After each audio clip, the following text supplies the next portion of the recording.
Hello students, in this video we are going to see basic concept of Fourier series.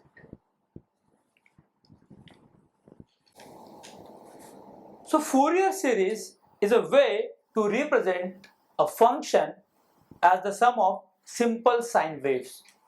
So over here the important keyword is it is a sum, or you can say a linear combination of sine waves.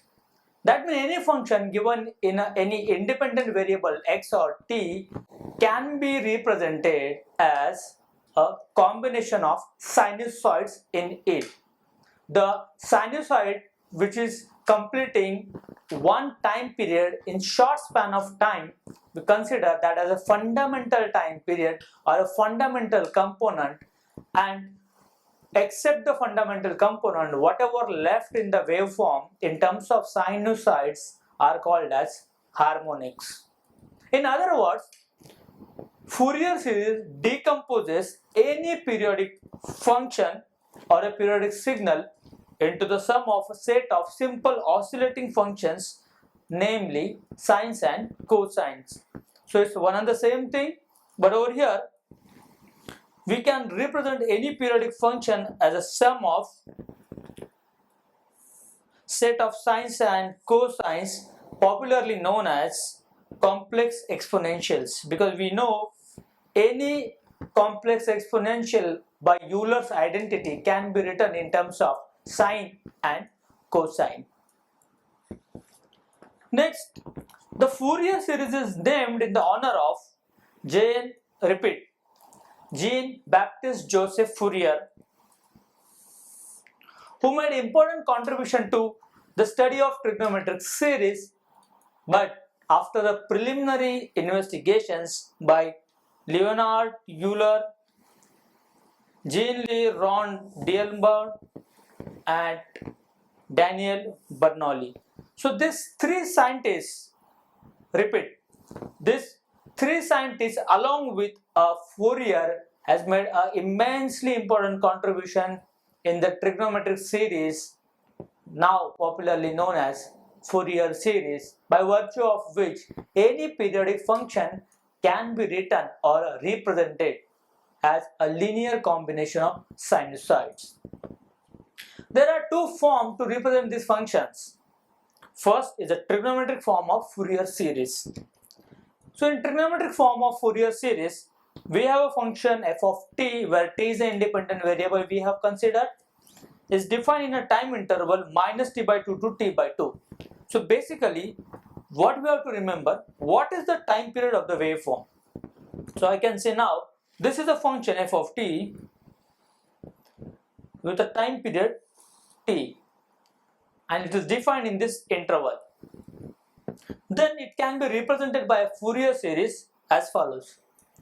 F of t is a0 plus summation n starts from 1 to infinity in bracket an is a constant cos n omega 0 t plus bn sin n omega 0 t, whereas this omega 0 is nothing but fundamental frequency given by 2 pi by t0, where t0 is a fundamental time period.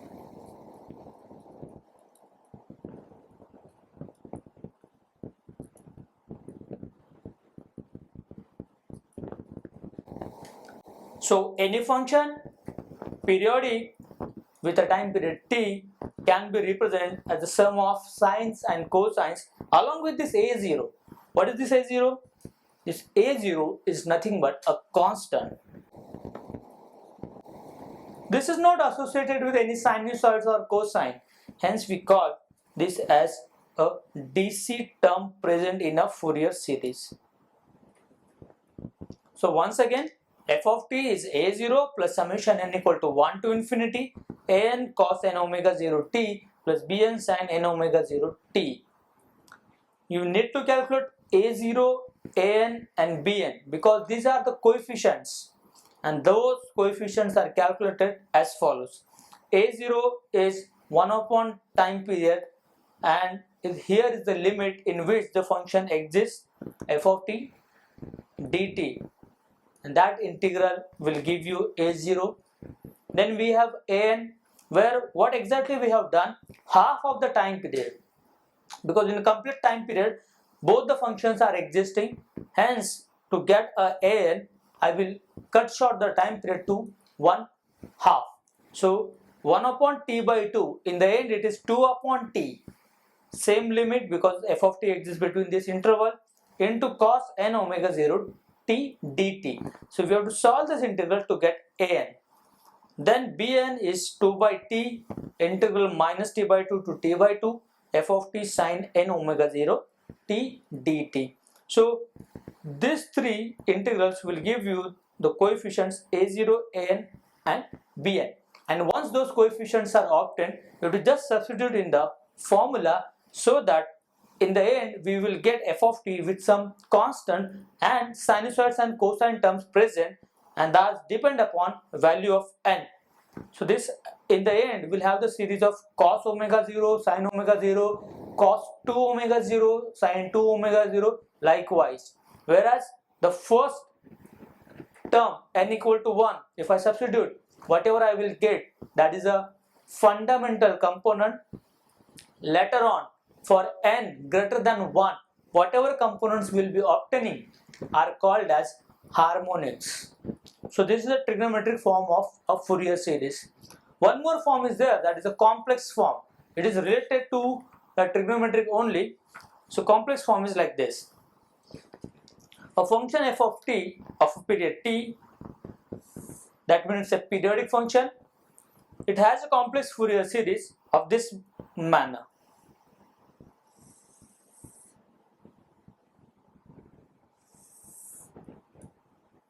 Where f of t is given as summation n equal to minus infinity to infinity, Cn is a coefficient multiplied by e raised to jn omega 0 t, where Cn equals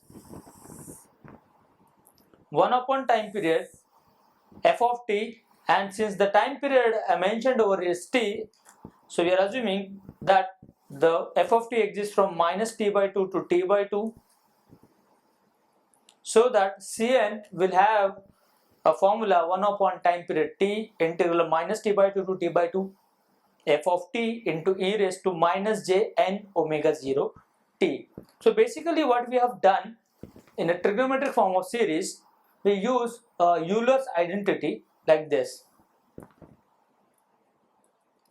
Cos theta is e raised to j theta plus e raised to minus j theta divided by 2, and sin theta is nothing but e raised to j theta minus e raised to minus j theta divided by 2j. So it is just a simple substitution by Euler's theorem.